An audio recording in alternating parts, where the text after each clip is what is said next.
Billy Napier and Marcus Freeman set back their programs at least 1 year each, maybe more, and both of them owe their fan bases apologies. Locked On presents The Portal, the daily podcast covering college football recruiting and everything NIL. Part of the Locked On Podcast Network. Your team every day. Welcome back to the Portal Podcast, where you get your daily recruiting, NIL, and transfer portal scoop. I'm your host, Brian Smith, longtime college football recruiting analyst and writer. Thank you for making the Portal Podcast a part of your day, each and every day here on the Locked On Podcast Network. Today's show is brought to you by our friends over at FanDuel. Right now, if you win your first $5 bet, you can get $300 in bonus bets to use across the FanDuel app. Download it today. Today's theme, and if you take nothing else from today's Portal Podcast, note the following. This is going to be a microcosm of two programs that have literally shown you how, through poor coaching hires and poor decisions on the direction of their program, how you can wreck your recruiting and your transfer portal options. It's all in a circle. It's all cyclical. You must make the right coaching hires, coordinators, assistants across the board, or you will fail. Sometimes it can be cataclysmic. Think of it this way. I'm going to use the Florida Gators and the Notre Dame Fighting Irish to bring it across a microcosm. And then we're going to talk about the fun stuff at the end, the great games. By the way, the Georgia-Tennessee game was incredible yesterday. I'm not a fan of either program, but that's one of the greatest games. We all got to enjoy that. But we also saw how very poor decisions, again, Billy Napier at Florida, Marcus Freeman at Notre Dame, being the microcosms for this conversation, can bring down even rosters that are top 10 in talent like that. Just boom. And if your program, whoever you root for, makes a poor hire, especially, again, coordinators first, but assistants as well, your season can go south immediately. And when we finish up, we're also going to talk about some transfer portal. I have a very strong take on a quarterback that I think is going to hit the portal, another program that doesn't get as much national attention. I think they pretty much hit rock bottom. We'll get to that at the end, and that is Kansas State. That is ugly. But we're going to start with the Florida Gators. What in the world is going on? I have watched DJ Lagway for a long time. I remember messaging with his dad, seeing practice videos, his kid rolling left, throwing the ball 50 yards, like insane arm strength. It's like an underclassman in high school. Like, this guy's incredible. Good family, nice kid, has all the attributes to eventually be the first pick in the draft. But here is the problem. You have to surround him, because quarterback is complex, with all the right pieces. Now, they got Jake Slaughter up front, future NFL center, really good player. And they've got some other good players too, left tackle, etc. They've got some good players. But how are they being utilized in crucial moments, not just play-to-play, outside zone, gap, stuff like that, for running the ball or setting up play action for DJ? Are the concepts being used, and yes, I know this is subjective, play calls, are they mixing them the right way to maximize the talent? Absolutely not. DJ, in this game, it wasn't just bad. It was insane. Here's the stat line, and they got behind, and they couldn't run the ball the way they wanted to, and they tried, but Jaden Ball, while he's a good player, he can't do it by himself. DJ stats, 33 of 49, 287 yards, 5.9 yards per attempt. That's grotesque. 1 touchdown, 5 picks. Now, first off, quarterbacks, and DJ falls into this category as well, you're going to get the blame if it's an interception more often than not. And DJ's not a guy that's going to call out his teammates, etc. if somebody runs the wrong route, if the block's not made, if the wrong call was made, all those things. You're eventually the guy that throws the ball, so you're going to get the blame. Conservatively, I would guess at least 2 of those were not his fault, meaning the read, the play call, etc.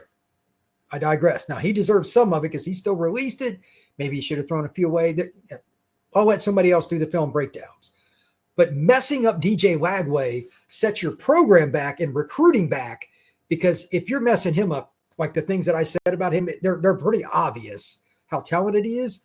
Parents, coaches, etc. at programs around the country at the high school level, 7-on-7, etc. They're like, why would we send our kids to Florida? If you're going to screw up DJ Lagway, why would we send our players there? and it's valid. DJ Lagway has the physical tools to be the very first pick in the National Football League draft. 1 touchdown and 5 interceptions. And by the way, hats off to LSU. Very good performance defensively. 5 interceptions.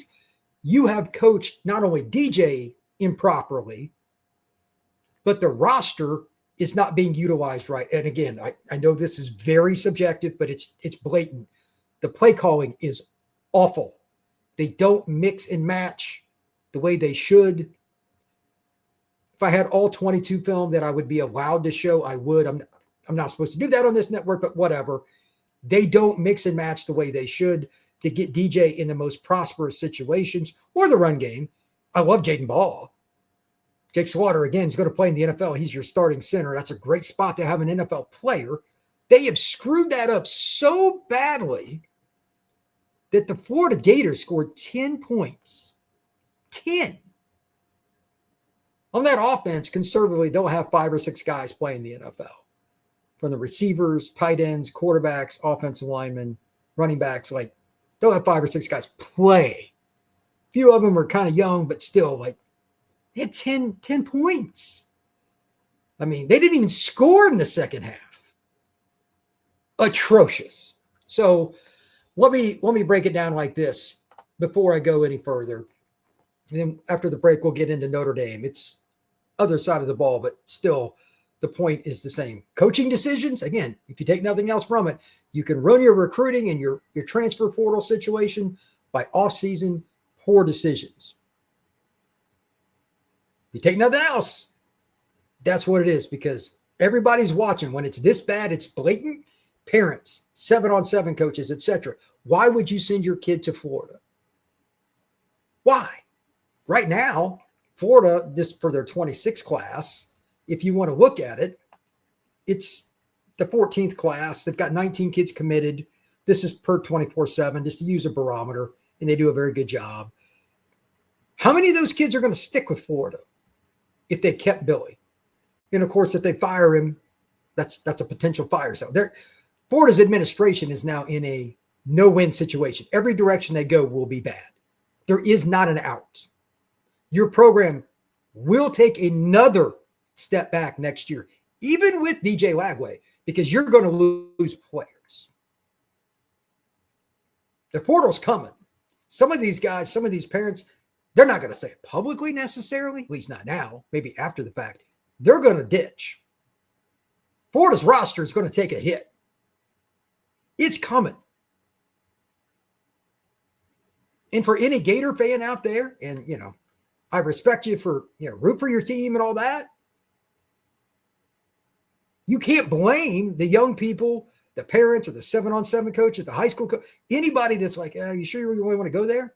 If somebody decommits, would you really blame them? Take the Gator hat off. Get rid of the orange and blue. Would you really blame them?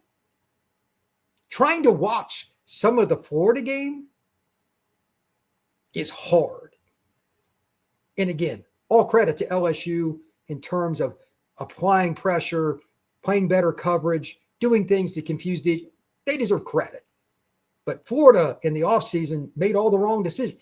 They didn't hire the right people on either side of the ball to put them in the right spots. Play calling, the little things with technique. Is there any spot on offense that you think is extremely well coached, like at the level the Gators should be? Be honest. Not good. Good is not good enough is one of my favorite phrases. And at UF, that's the bottom line. Good is not good enough. Not at the University of Florida. And they're not even mediocre on offense. With a future first-round pick at quarterback, they have ruined it.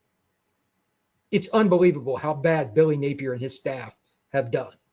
They should be one of the teams that, whether you like the Gators, hate the Gators, or just neutral, you enjoy watching them play because they can play at a high level.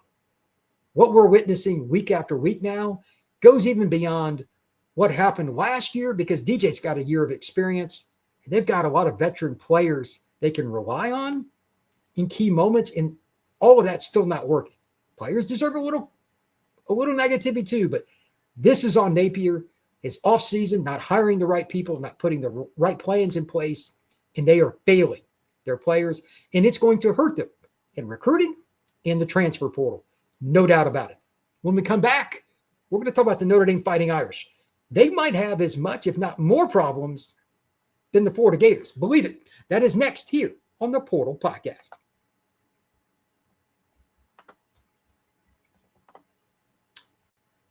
Quick question for you college football fans out there. If you could go back in time and sit in the front row of your school's biggest rivalry game, what hat would you be wearing? Yes, I said hat. For me, it would be the game. These aren't just hats. They're the same vintage styles fans wore back in the 80s and 90s, and I loved them. They had a lot more colors and a lot of different things. They were crazy hats. There were some were conservative. You could get anything you want. And guess what? They will still go for the same price as they did back in the day. When you use code LOCKEDON, you will get your vintage hat for $16.99. $16.99. Head to thegamecaps.com. That's thegamecaps.com. Grab your team's classic bar or retro circle design and use code LOCKEDON for an exclusive discount because legends wear the game. This show is also brought to you by our friends at 5 Hour Energy. Caffeine just got a flavor upgrade. 5 Hour Energy shots deliver tasty caffeine in 17 bold flavors. Each 2-ounce shot packs the caffeine of a premium 12-ounce cup of coffee, but you get B vitamins and nutrients with zero sugar and zero opportunities for crashes as well. What I love most about how portable they are, small, easy to take around with you, big taste, tiny shot, you can take it anywhere and get the boost you need. So if you're at the golf course or if you're at work or if you're just trying to get through your workout, 5 Hour Energy has you covered. Enough with the boring, flavorless caffeine. It's time to give your caffeine flavor an upgrade with 5 Hour Energy shots. Get the favorites you love or be bold and try something new in store online at www.5hourenergy.com or on Amazon today.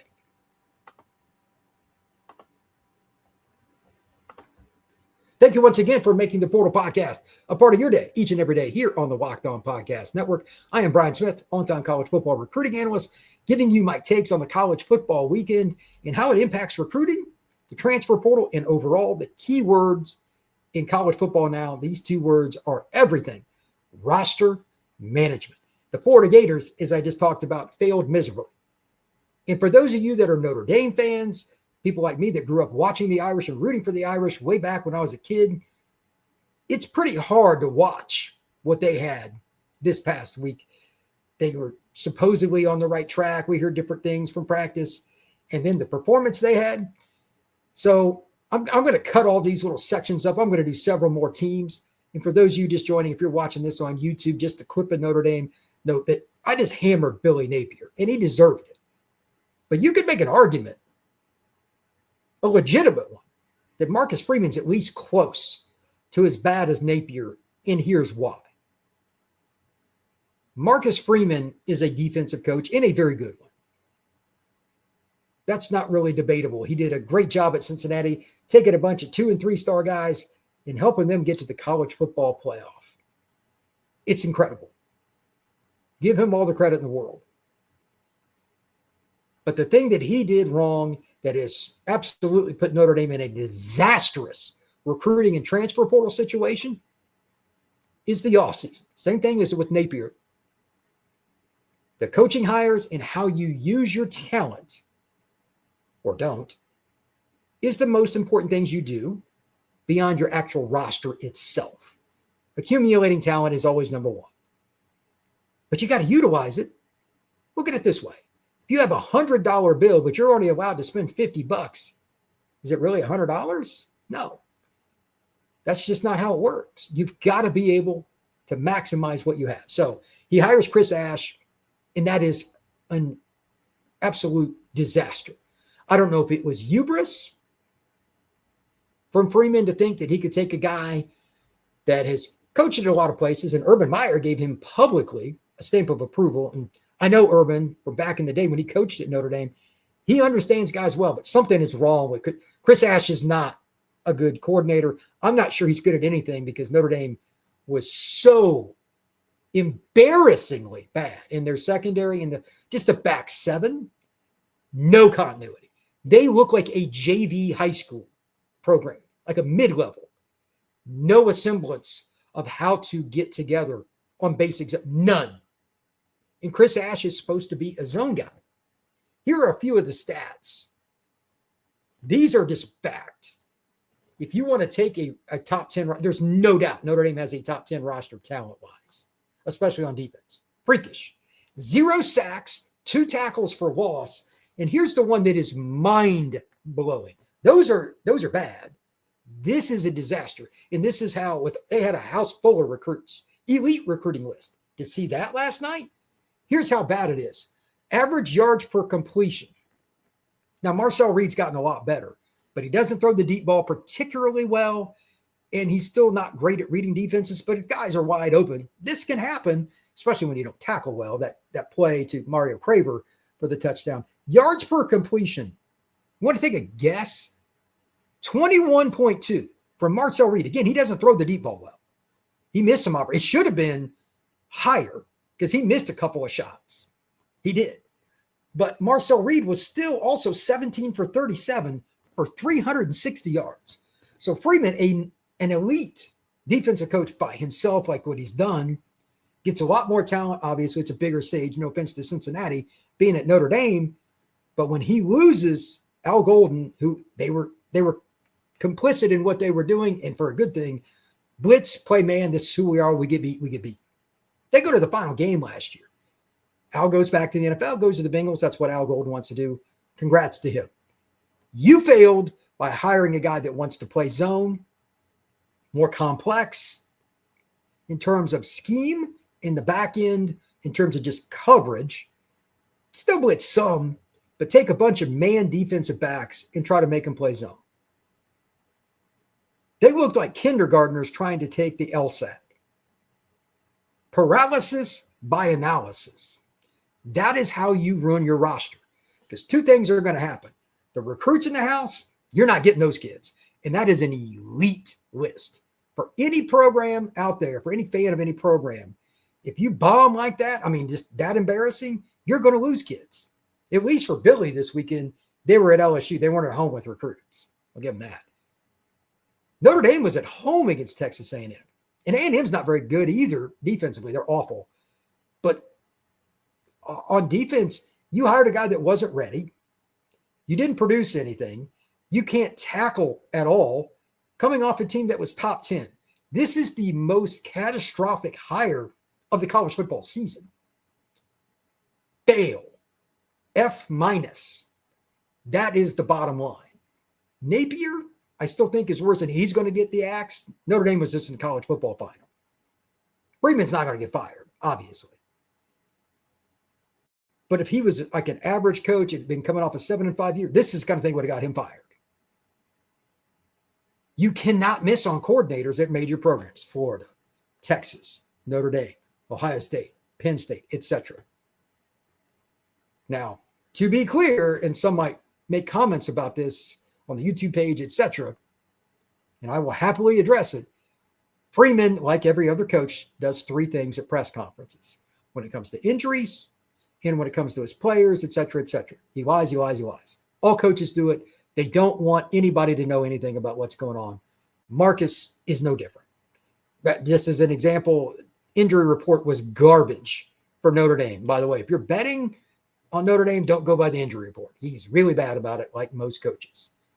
That is just a part of it. But he also said after the game it was about execution. No, it wasn't. He's lying again. He's not going to throw his coach under the bus, but he said the way they executed and all this and that. Execution, everybody's in favor of it. They're terrible because of who you hired. The players don't fit your system. And now you're going to suffer not only this season, like Notre Dame's season is probably over by their standards, and you're going to lose recruits. And even though Notre Dame's culture is incredible by all accounts, there's no way this isn't going to sever some of the players, because just like with recruiting, parents are not going to stand for this in terms of how poorly they're coached. There's going to be a player or 2 leave, guaranteed. That because of this guy, Chris Ash. I'm sorry. He is an abject failure as a defensive mind. I don't know what happened. I don't know the guy. I've heard he's a good guy. All that. That's nice. He has no business at Notre Dame as a defensive coordinator. Having stated that, again, you're taking a guy that wants to play zone and put him into your scheme with a bunch of guys that are used to playing man and blitzing and being super aggressive. They still do some of it, but that is not the best keyword, the best way to maximize your talent. Good is not good enough. I use that phrase a lot with friends and stuff. I'm going to start using it on this podcast. In some ways, Chris Ash has things that they do that are good. Notre Dame's intent is to be elite, just like Florida's, just like teams that are Michigan. Some of these teams that have really high standards that aren't starting so good this year, good is not good enough. Heads are going to roll, or the head coach is going to be on the hot seat, and then eventually they roll. That's just the way it is. Notre Dame has to figure that out. Marcus Freeman has to figure that out. If he does not fire Chris Ash or get whatever and go out and get an elite man-to-man, get after it coach as his DC or hire from within, maybe it's Mickens, they will never sniff the college football Final Four again. This is who you are. Be who you are. Don't try to be somebody else. And don't tell us in the press conference it's about execution either. That's laughable. When we come back, we're going to talk about the ability for Notre Dame, Florida, and all these other teams to kind of look at what it's supposed to be like. We're going to talk about some of the good games, and we're also going to talk about some recruiting wins in terms of how these games went, why it's so. That is next here on the Portal Podcast. Today's show is brought to you by our friends over at PrizePicks, the daily fantasy app where making the right call can actually pay off. You and I make decisions every day, but on PrizePicks, being right actually means cashing in. With football back, PrizePicks is the simplest and fastest way to get in on the action. Just pick more or less on 2 to 6 player projections, and you can turn your takes into real prizes all in less than 60 seconds. So, for instance, Saquon Barkley, over under on a total of 1 rushing touchdown, or Patrick Mahomes, over under on total of passing touchdowns 2.5. Josh Allen, how many rushing yards? Maybe it's 60. Whatever it may be, these are very simple decisions you can make right there on PrizePicks. So download the PrizePicks app today and use code LOCKEDONCollege to get $50 in lineups after you play your first $5 lineups. That's Locked On College for $50 in lineups after your first $5 play. PrizePicks. It is good to be right. This show is also brought to you by FanDuel. The NFL season is here, and FanDuel is making sure you're ready for kickoff with a can't-miss offer. Right now, new customers can bet $5, and if it wins, you'll get $300 in bonus bets to use across the app. So if you want to bet on Josh Allen, if you want to bet on Patrick Mahomes, if you want to bet on anybody else in terms of the team, MVP, stats, or anything else, FanDuel is the place for you. So are you ready to play? Download the FanDuel app now and start using FanDuel.com to get started. That's FanDuel.com to place your first $5 bet. Thank you once again for making the Portal Podcast a part of your day on my rant after a wild week 3. And I want to kind of finish up with a combination of winners and losers here. First off, again, just from an entertainment standpoint, and I didn't grow up rooting for Georgia. I didn't grow up rooting for Tennessee, but I've always watched the game, and they've had some incredible ball games throughout my lifetime, and I'm 52 years old. That's a really good rivalry. But it really looked like the Vols were going to get over the top. And I feel bad for the kicker because I'm sure he's getting hate mail and all that stuff. Turn off your social media, close off, and probably should get a security guard, to be honest, because Vol fans can be nuts. But that was an incredible game. And even though Tennessee lost, I'm going to offer a couple things for them and something that I've said a lot of times. I'm going to give myself a pat on the back about it with Kirby and his staff in a second. But Tennessee adjusted. My buddy Brooks Austin, the Film Guy Network, if you haven't checked it out, make sure you do. He does a great job showing vertical film, meaning all 22, all these different systems and teams, why they do things they do.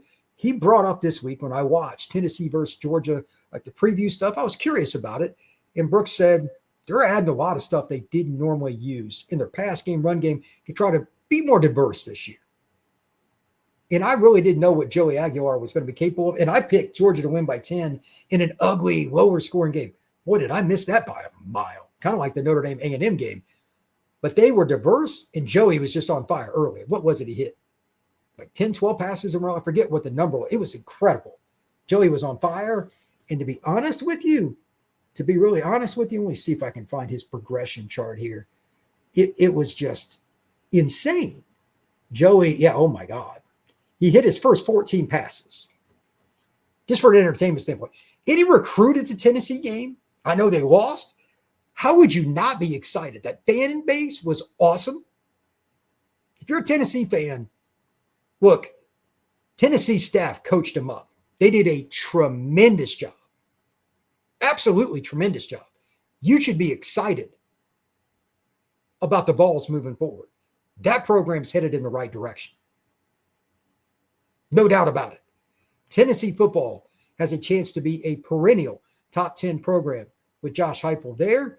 They're on that cusp. And by the way, just tip of the cap to Aguilar for some of the throws that he made and having the guts to throw against the DBs that yours truly and many others thought would probably be the better of those battles. Matthews and a bunch of other guys like Tennessee. Holy cow. I just want to give props to a few of their receivers, by the way. Braylon Staley, Chris Brazel, obviously Matthews, Miles, and Rodarius. All those guys did what they had to do in clutch moments. Taking the ball off the turf, going up to get it, running by guys. That was a lot of fun. That sells to recruits. That's a fun brand of football. Who doesn't want to play around that? And that crowd in that place, it's, for the record, I've been blessed to go to a lot of stadiums. And there's still several others that I need to go to. Autzen, and I want to see a game at Oklahoma. I'd love to see the game in the Cotton Bowl between OU and Texas one day. There are a lot of stadiums that I want to see. Tennessee is my favorite overall environment, and yesterday it was on blast. Tennessee improved their recruiting standing, even though they lost, which is a very rare thing to say. But the overall environment, how they played, yeah, that's really good, especially offensively. And defensively, they can say, hey, we need help. Obviously, we've got good players. We need you to get over the top. So props to Tennessee. And on top of that, just looking around college football and looking at some of the scores, I'll kind of go through a few of these. LSU's defense, by the way, just going back to something I said in the first part of the show, it's not going to be hard to sell LSU's defense now. They have a chance to be lights out again. They're very good. Indiana, I know earlier this week they had a really big game. People aren't talking about them enough. We'll see what they can do against Illinois. Ohio State did what they needed to do. They had a big win. Penn State, big win against inferior opponents. Oregon was a little sleepy, not shockingly, at Northwestern, but that brand is about to take off. We'll see what they're capable of when they go to Happy Valley in a couple weeks. Illinois is another one. They need to be talked about more, and I bet you more recruits are going to look there. And how about Vanderbilt? They went in and just took the head off of South Carolina in terms of being a power football team and getting – and by the way, I'm not talking about Lenore, so I'm not trying to be mean. That was an unfortunate hit, and I hope he is okay. I have no idea. But they just were the more physical team than South Carolina. I'm talking about line of scrimmage. Again, my apologies on Lenore's. But wow, what an incredible – I watched some of that while I was flipping around Florida, Notre Dame, and all that. Holy cow. Vanderbilt is a good team. They probably improved their recruiting standing in a lot of different ways. Finally, Georgia Tech. They started off the day with the upset, and Clemson played pretty well. But that is an opportunity for a lot of different people to say, you know what? Why not Georgia Tech? They've been down a long time, and Haynes King he's a dude. He deserves mad props for being so gutsy and always getting the 2 and 3 yard run where he sacrifices himself to get hit by bigger guys in the hole. I mean, that's not a good time, but he does it willingly. That will sell for your program. That will get players on your roster to want to stay and not leave in the portal. Haynes King did that for Georgia Tech. So a lot of programs made up the day that surprised, but that's why college football is the greatest sport on earth, as my friend Spencer McLaughlin over at Locked On College Football often says, and he's right. College football week 3 was tremendous, but we did have to talk about how you screw up recruiting in your roster through the transfer portal with poor wins. That's why I talked about Billy Napier and Marcus Freeman today. They deserve all the negativity you want to give them within reason. Don't be mean to the families. But nonetheless, those programs, Florida and Notre Dame, have a lot of apologizing to do to their fan bases. And if you took nothing else away, screwing up your offseason, again, was how it's done. to get there. Wrong coaching decisions and how you used your talent, both of those things really hurt the Gators and the Irish. Hopefully, whatever program you root for, they didn't do that as well. Thank you once again for making the Portal Podcast a part of your day each and every day here on the Locked On Podcast Network. Please like and subscribe. We will see you again soon on the Portal Podcast.